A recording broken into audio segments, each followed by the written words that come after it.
केंद्र सरकार ने पेट्रोल और डीजल के दामों में क्रमशः 5 और 10 रुपए की कमी। वहीं उत्तर प्रदेश सरकार ने 7 रुपए और 2 रुपए की कमी की है। प्रदेश में डीजल और पेट्रोल के दाम 12-12 रुपए घटे।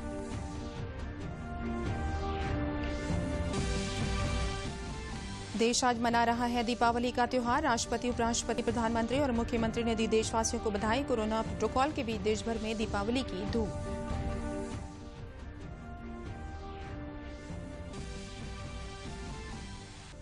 दिवाली के मौके पर दियों से जगमग हुई राम की नगरी अयोध्या। 32 घाटों पर 12 लाख से ज्यादा दिए जलाकर बना रिकॉर्ड। मुख्यमंत्री योगी आदित्यनाथ ने कहा, अयोध्या अब एक नई सांस्कृतिक नगरी के रूप में दुनिया के अंदर जानी जाएगी। और कोविड के खिलाफ भारत की जंग हुई और मजबूत। भारत की अपनी स्वदेशी कोवैक्सीन को विश्व स्वास्थ्य संगठन ने दी मंजूरी। भारत बायोटेक की बनाई कोवैक्सीन को आपातकालीन सूची में किया शामिल। नमस्कार, मैं हूं तरन्नुम रिजवी। आप सभी देशवासियों को दूरदर्शन परिवार की तरफ से दीपावली की हार्दिक शुभकामनाएं। और अब समाचार विस्तार से। दीपावली के मौके पर केंद्र सरकार ने लोगों को बम्पर तोहफा दिया है। केंद्र ने पेट्रोल और डीजल के दामों में बड़ी राहत दी है। पेट्रोल पर एक्साइज ड्यूटी 5 रुपए और डीजल पर एक्साइज ड्यूटी 10 रुपए घटाई गई है। नए दाम आज से लागू होंगे। पिछले कुछ समय से पेट्रोल और डीजल की कीमतों में लगातार वृद्धि देखने को मिल रही थी। वहीं उत्तर प्रदेश सरकार ने पेट्रोल में 7 रुपए और डीजल में 2 रुपए की कमी की है। अब प्रदेश में डीजल और पेट्रोल के दाम 12-12 रुपए घटे। उत्तर प्रदेश के मुख्यमंत्री योगी आदित्यनाथ ने डीजल और पेट्रोल पर एक्साइज ड्यूटी को कम करने के लिए प्रधानमंत्री नरेंद्र मोदी का आभार जताया है। मुख्यमंत्री ने इसे एक बड़ी राहत बताया है। आभारी हैं आदरणीय प्रधानमंत्री जी के कि डीजल और पेट्रोल पर एक्साइज की ड्यूटी को कम किया गया और एक सामान्य उपभोक्ता के जीवन में भी अगर कहीं से महंगाई आती तो डीजल पेट्रोल का उसमें योगदान होता है। तो यह बहुत बड़ी राहत है। दीपावली के अवसर पर प्रधानमंत्री मोदी जी का एक उपहार है। केंद्र और प्रदेश सरकार द्वारा दीपावली के तोहफे के रूप में पेट्रोल और डीजल की दरों में भारी गिरावट के साथ पेट्रोल पर 5 रुपए और डीजल पर 10 रुपए कम किए जाने की खबर पाकर सुबह से ही पेट्रोल पंपों पर लोग अपने वाहनों में तेल भराने पहुंच गए हैं। बहराइच कैसरगंज पेट्रोल पंप पर छात्रों, किसानों एवं राइडर व्यवसायियों ने खुशी का इजहार करते हुए इस राहत को सराहनीय बताते हुए प्रधानमंत्री नरेंद्र मोदी और मुख्यमंत्री योगी आदित्यनाथ को बधाई देते हुए आभार जताया। पेट्रोल का दाम गिरा है। मोदी योगी का दीपावली का बहुत बहुत शुक्रिया अदा करते हैं। धन्यवाद। कलाम नाम है। बहुत बड़ी खुशी है। 5 रुपया गिरा है। मोदी सरकार ने बहुत अच्छा फैसला लिया है। पेट्रोल डीजल रेट बहुत ज्यादा हो गया था, गिरने से बहुत खुशी मिली। हम लोग को दिवाली पे गिफ्ट मिला है किसान को और काश्तकारों को। मेरा नाम मोहम्मद सरताज अहमद है। और ये जो पेट्रोल का रेट और डीजल का रेट जो कम हुआ है, गैस सिलेंडर का भी रेट कम हुआ है, चलो अच्छा हुआ है। आज रात जो सरकार के निर्देशानुसार डीजल और पेट्रोल के रेट में गिरावट हुई है, वो डीजल में 11 रुपए 82 पैसे और पेट्रोल में 5 रुपए 91 पैसे की गिरावट दर्ज की है। जनमानस में इसका प्रभाव दीपावली के तोहफे के रूप में देखा जा रहा है। आज देश भर में दीपावली का त्योहार हर्षोल्लास के साथ मनाया जा रहा है। लोग घरों को दियों और लाइटों से सजा रहे हैं। शाम को शुभ मुहूर्त में लोग धन एवं समृद्धि की देवी श्री लक्ष्मी और गणेश की पूजा एवं आराधना करेंगे। इस दिवाली पर उच्चतम न्यायालय ने राज्य सरकारों को निर्देश दिया है कि पर्यावरण के अनुकूल केवल ग्रीन पटाखों का इस्तेमाल किया जाए और उनके निर्माण और बिक्री की छूट दी गई है। राष्ट्रपति रामनाथ कोविंद ने देशवासियों को दीपावली की पूर्व संध्या पर कल बधाई दी। राष्ट्रपति ने अपने संदेश में कहा कि दीपावली का त्योहार बुराई पर अच्छाई और अंधकार पर प्रकाश की विजय का पर्व है। राष्ट्रपति ने कहा कि दीपावली का ये शुभ अवसर परस्पर प्रेम, भाईचारे और मैत्री का संदेश देता है। यह त्योहार हमारी समृद्धि और खुशियों को, धन्य धान को एक दूसरे के साथ साझा करने का अनुपम अवसर प्रदान करता है। राष्ट्रपति ने अपने संदेश में कहा कि हम सब मिलकर इस लोकरंजक त्योहार को स्वच्छ और सुरक्षित तरीके से मनाएं और पर्यावरण की रक्षा में योगदान करने का संकल्प लें। प्रधानमंत्री नरेंद्र मोदी ने देशवासियों को दीपावली की शुभकामनाएं दी हैं। अपने ट्वीट में प्रधानमंत्री ने कहा कि दीपावली के पावन अवसर पर देशवासियों को हार्दिक शुभकामनाएं। मेरी कामना है कि ये प्रकाश पर्व आप सभी के जीवन में सुख, संपदा और सौभाग्य लेकर आए। प्रदेश के अयोध्या में भव्य दीपोत्सव कार्यक्रम जारी है। दीपावली के मौके पर मुख्यमंत्री योगी आदित्यनाथ ने राम जन्मभूमि पर रामलला के दर्शन किए। मुख्यमंत्री ने इससे पहले हनुमानगढ़ी मंदिर में भी पूजा अर्चना की। मुख्यमंत्री योगी आदित्यनाथ ने लोगों को दिवाली की शुभकामनाएं दी।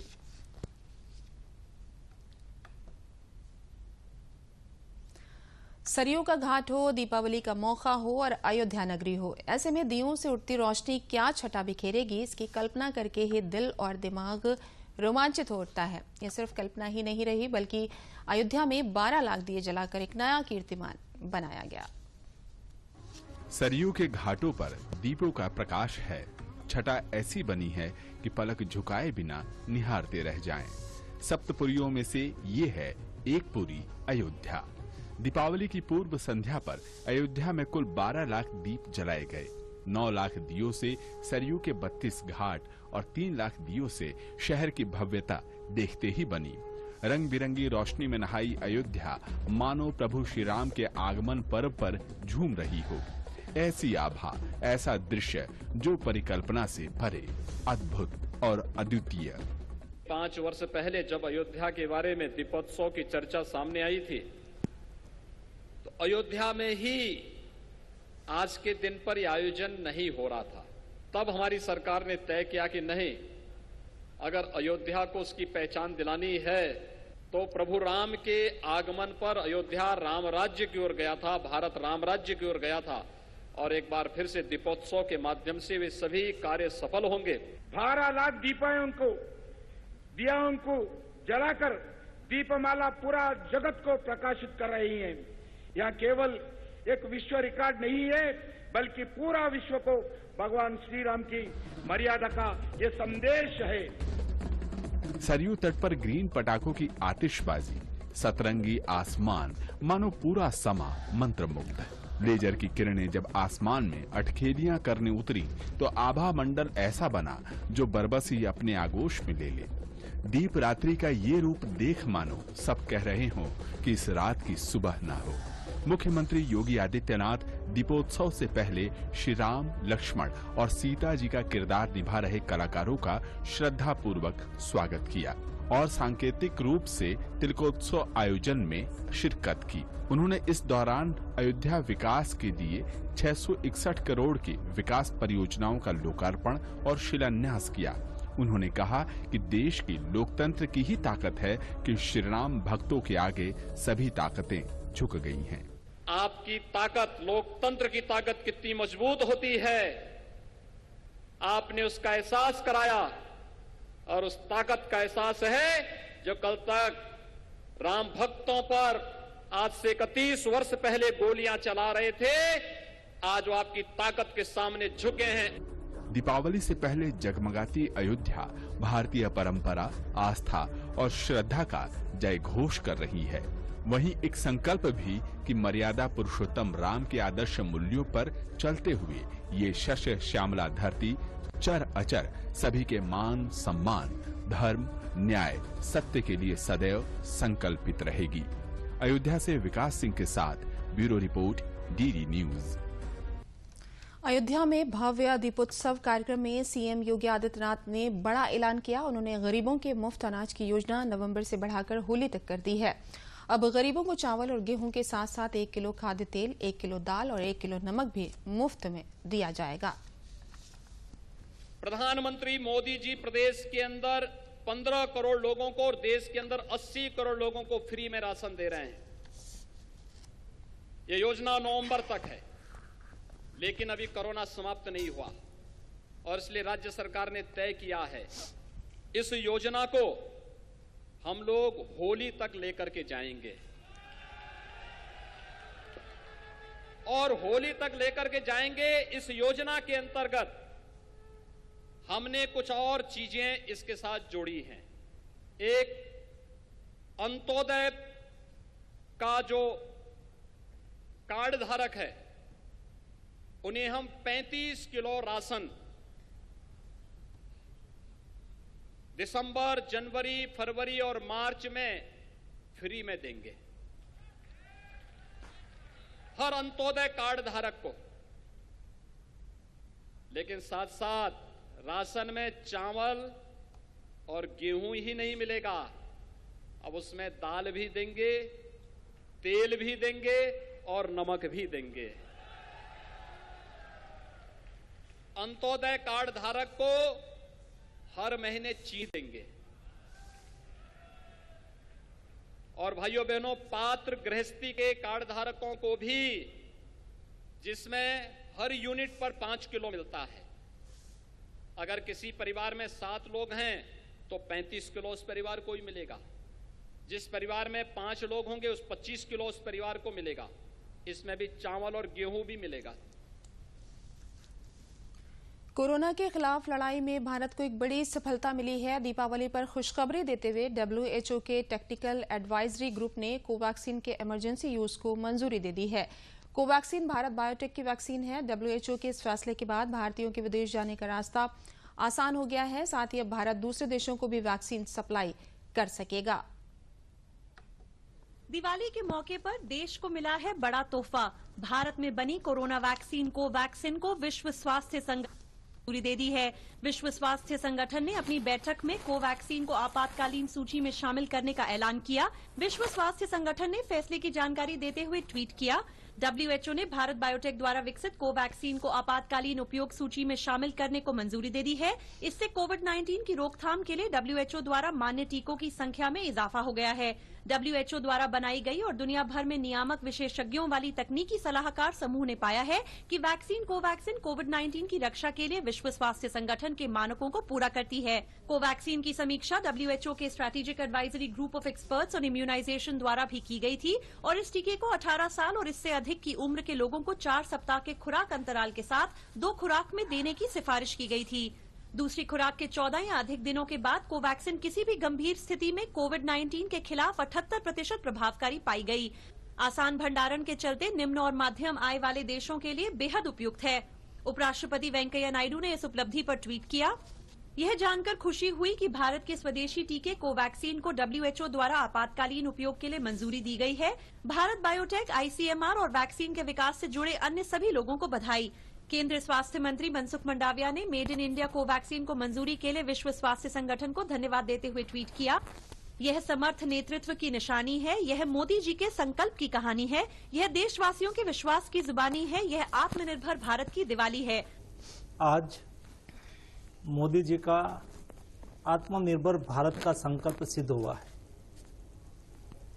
भारत के वैज्ञानिकों के द्वारा निर्मित संशोधित कोवैक्सीन को WHO ने आज अप्रूवल दिया है। इसलिए मैं भारत के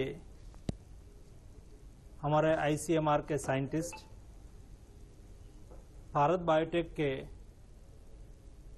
वैज्ञानिक साइंटिस्ट और भारत बायोटेक कंपनी को मैं हार्दिक अभिनंदन करता हूं।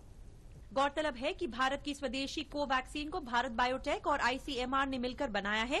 इसे जनवरी में ही भारतीय ड्रग कंट्रोलर ने इस्तेमाल की अनुमति दे दी थी। भारत बायोटेक ने वैक्सीन की इमरजेंसी यूज लिस्टिंग के लिए आवेदन दिया था। इसके बाद WHO ने इस पर काफी विचार विमर्श किया और उसने पिछले हफ्ते ही कंपनी से वैक्सीन का अतिरिक्त डेटा मांगा था। अक्टूबर में इमरजेंसी यूज लिस्टिंग से जुड़े विश्व स्वास्थ्य संगठन की टेक्निकल एडवाइजरी ग्रुप की बैठक हुई थी, जिसमें उसने कुछ और डाटा मांगा था। जाहिर है इस मंजूरी के बाद लाखों भारतीय लोगों को फायदा होगा, क्योंकि इसे मंजूरी न मिलने से बहुत से लोग विदेश यात्रा नहीं कर पा रहे थे। हालांकि ऑस्ट्रेलिया समेत कई देशों ने इसे पहले ही मंजूरी दे दी है। देश की सीमाओं की चौकसी कर रहे वीर जवानों के लिए जनपद हरदोई में बच्चों ने दीपावली कार्ड बनाकर देश प्रेम से ओतप्रोत भावों के बधाई संदेश लिखकर उप जिला मजिस्ट्रेट सदर दीक्षा जैन को सीमा पर जवानों को भेजने के लिए सौंपे। जवानों के लिए दीपावली संदेश भरा ये डिब्बा फौजियों को भेजा गया है। बच्चे ये मानते हैं कि आज हम अपने घरों पर देश की सीमाओं पर चौकसी कर रहे जवानों की वजह से सुरक्षित हैं और ये दीपावली फौजियों के प्रति इसलिए श्रद्धा का भाव बच्चों के मन में लाती है, क्योंकि दीपावली पर सबको अपने घर की याद आती है। बच्चों ने प्रदूषण मुक्त दीपावली का संदेश देने के लिए पौधे भी लगाए। कभी ठंड में ठिठुर कर देख लेना, कभी तपती धूप में जलकर देख लेना, कैसी होती है हिफाजत उसकी। कभी सरहद पर जाके देख लेना, अपनों से रहकर दूर बॉर्डर पर मना रहे हैं दिवाली। दुआ करती हूँ रोशनी से सभी फौजियों के घर आए खुशहाली। स्प्रिंगडील पब्लिक स्कूल में दीपावली का कार्यक्रम था, जिसमें एक नेशनलिज्म की जो थीम है उसको बीच में रखते हुए सभी बच्चों ने कार्ड्स बनाए फौजियों के लिए, जो मुझे बताया गया है कि पोस्ट भी किए जाएंगे सभी फौजियों को। जनपद हमीरपुर में छोटी दीपावली में यमुना नदी के किनारे अटल पथ पर भव्य छोटी दीपावली का आयोजन किया गया। जिलाधिकारी डॉक्टर चंद्रभूषण तिवारी ने इसकी शुरुआत की। इस मौके पर 5100 दिए जलाए गए। जिलाधिकारी चंद्रभूषण त्रिपाठी ने बताया कि गंगा महोत्सव का ये कार्यक्रम राज्य सरकार के निर्देशानुसार नगर पालिका के सहयोग से आयोजित किया गया है, जिसमें बुंदेलखंड की परंपरा का निर्वहन करते हुए दिवाली नृत्य भी खेला गया। इस अवसर पर पुलिस अधीक्षक कमलेश दीक्षित ने जनता से अपील की कि दीपावली में पटाखों को सुरक्षित स्थानों पर ही छोड़ें तथा बच्चों को इससे दूर रखें। जनपद के सभी निवासियों को, चाहे वो शहर में रह रहे हों चाहे ग्रामीण क्षेत्र में रह रहे हों, सबको जिला प्रशासन की ओर से, पुलिस प्रशासन की ओर से बहुत बहुत शुभकामना देता हूँ। दीपावली बहुत बहुत शुभ हो, हर्ष और उल्लास का त्यौहार है। सावधानी पूर्वक मनाने की आवश्यकता है। बच्चों को पटाखों से, दियों से थोड़ा सा संभाल के रखें, ऐसे में कोई दुर्घटना भी आशंकित होती है। मैं बहुत बहुत शुभकामना देता हूँ कि ये त्यौहार आप सबके लिए बहुत बहुत मंगलकारी हो, शुभ हो। राष्ट्रीय स्वच्छ गंगा मिशन के अंतर्गत सरकार द्वारा नदियों को अविरल और निर्मल बनाने का प्रयास हो रहा है। इन्हीं प्रयासों के तहत दीपावली की पूर्व संध्या पर नदी तटों पर दीप जलाकर दीपोत्सव कार्यक्रम का आयोजन किया गया। सरकार ने 1 नवंबर से 3 नवंबर तक गंगा उत्सव नदी उत्सव मनाने का निर्णय लिया, जिससे नदियों के तटों पर दीप प्रज्वलन किया गया। इसी क्रम बरेली में भी राम गंगा नदी तट पर दीप जलाकर गंगा उत्सव नदी उत्सव कार्यक्रम का आयोजन किया गया। इस उत्सव को सरकार के नमामि गंगे के तहत मनाया गया है। इस अवसर पर नदी तट पर 1001 दीपों को प्रज्वलित कर तटों को रोशन किया गया। साथ ही गंगा को स्वच्छ और निर्मल बनाए रखने का आह्वान किया गया।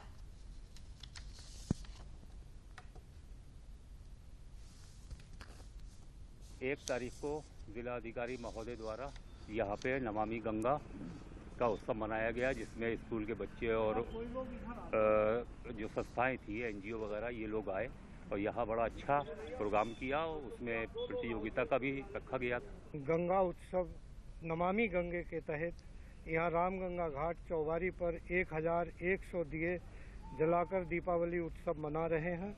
हम सभी लोग देखिए ये दीपक प्रज्वलित किए हुए हैं और यही 1 तारीख को हमारे जिला अधिकारी महोदय बरेली ने आकर यहाँ पर चित्रकला प्रतियोगिता और स्कूल के बच्चों के साथ बड़ा अच्छा उत्सव मनाया था।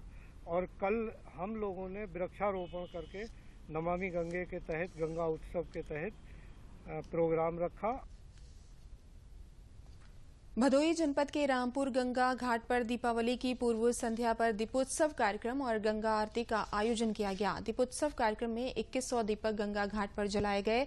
इस मौके पर विशेष तरह से गंगा आरती का आयोजन किया गया। इस मौके पर प्रशासन के अधिकारियों के अलावा भाजपा के स्थानीय विधायक ने गंगा आरती की।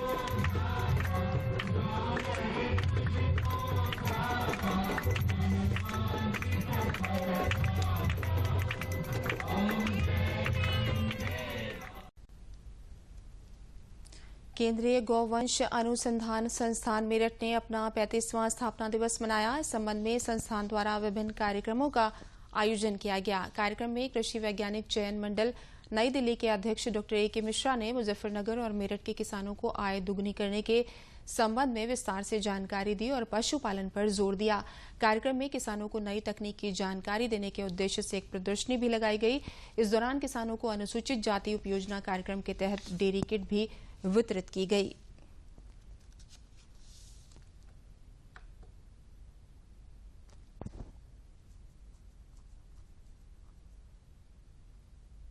अनुसूचित जाति के जो हमारा कृषक भाई है, इनके पास मूलतः क्या होता है, जमीन नहीं रहता है, तो मूलतः इन लोग पशुपालन के ऊपर ही काम करते हैं। आया तो एक दो उनके पास मवेशियाँ रहेंगे, नहीं तो कोई बकरियाँ रहेंगे।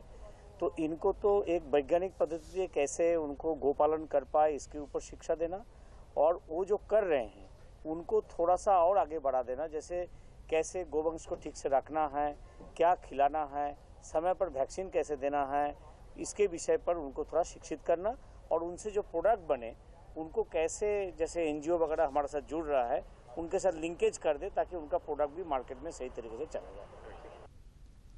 उन्नाव जनपद में ट्रक व कार की टक्कर में कार सवार समेत 4 लोगों की मौके पर ही मौत हो गई। लखनऊ कानपुर हाईवे पर ट्रक की टक्कर से कार पलट गई। घटना के बाद मौके पर चीख पुकार मच गई। घायलों को जिला अस्पताल पहुंचाया गया। सभी मृतक उन्नाव जनपद में थाना हसनगंज के बताए जा रहे हैं। घटना की जानकारी मिलते ही संबंधित थाने की पुलिस मौके पर पहुंची और मामले की छानबीन में जुट गई।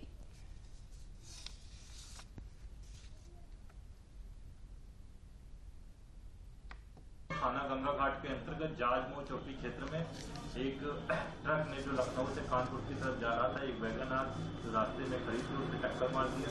इस टक्कर से मौके पर 3 व्यक्तियों की वैगनार सवार मृत्यु हो गई, जिसमें से एक व्यक्ति घायल हो गया, जिसको तत्काल पुलिस को द्वारा अस्पताल पहुंचाया गया, जहाँ डॉक्टरों ने मृत घोषित कर दिया। इस संबंध में समूह पंचायत में वर्कर पोस्टमार्टम की कार्रवाई करने के साथ घटना में शामिल ट्रक को कब्जे में ले लिया गया और ड्राइवर को भी गिरफ्तार कर आवश्यक वैधानिक कार्रवाई की जा रही है।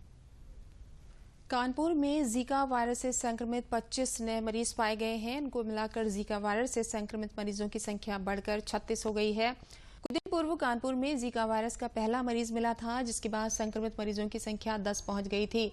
जीका वायरस संक्रमण के खतरे को देखते हुए प्रदेश सरकार द्वारा संक्रमण की रोकथाम के लिए कड़े दिशा निर्देश जारी किए गए हैं। सीएमओ डॉक्टर नेपाल सिंह ने बताया कि 25 नए पॉजिटिव केस आने के बाद जीका वायरस संक्रमित कुल मरीजों की संख्या 36 पहुंच गई है। सीएमओ के अनुसार जीका संक्रमण को लेकर स्वास्थ्य विभाग द्वारा प्रभावी कदम उठाए जा रहे हैं।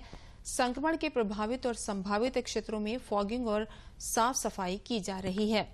वहीं संभावित मरीजों की पहचान के लिए ब्लड सैंपल की जांच भी की जा रही है।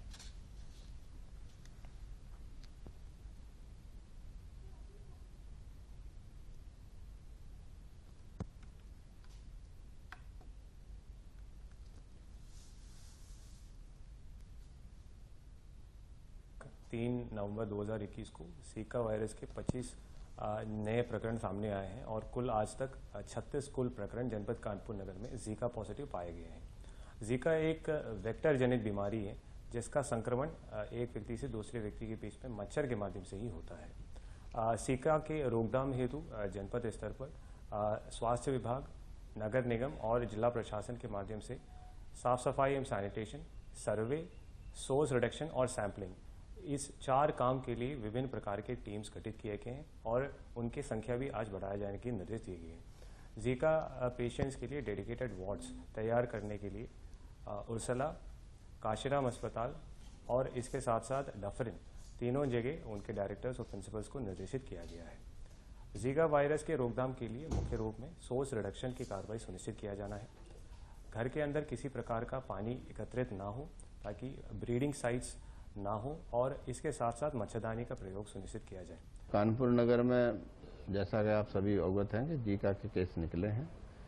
अब तक कुल जो है आज नई 25 केस और आ गए हैं, 36 केस हो गए हैं, लेकिन वो सब एक ही 2-3 किलोमीटर के दायरे में केस हैं।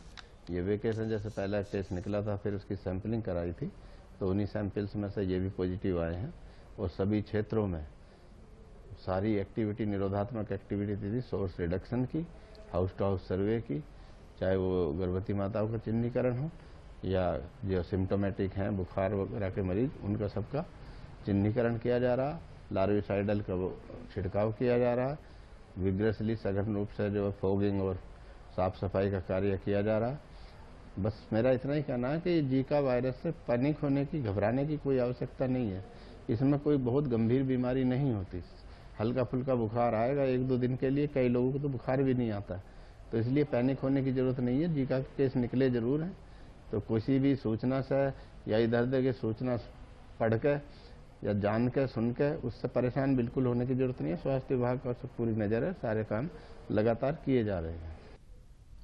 अब आप दूरदर्शन न्यूज उत्तर प्रदेश के समाचार बुलेटिन और समसामयिक विषयों के कार्यक्रमों को हमारे YouTube channel DD news UP पर देख सकते हैं। इसके लिए आपको लॉग इन करना होगा www.youtube.com/ddnewsup।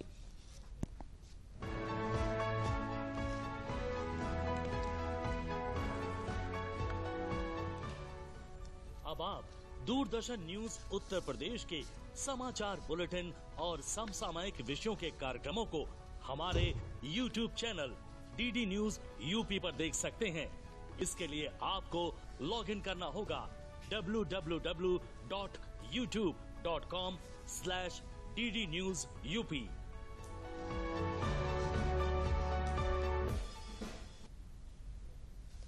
अंत में प्रमुख समाचार एक बार फिर।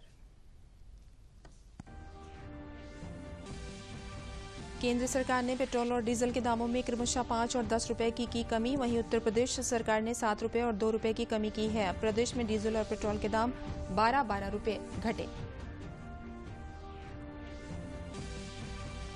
देश आज मना रहा है दीपावली का त्योहार। राष्ट्रपति, उपराष्ट्रपति, प्रधानमंत्री और मुख्यमंत्री ने दी देशवासियों को बधाई। कोरोना प्रोटोकॉल के बीच देश भर में दीपावली की धूम।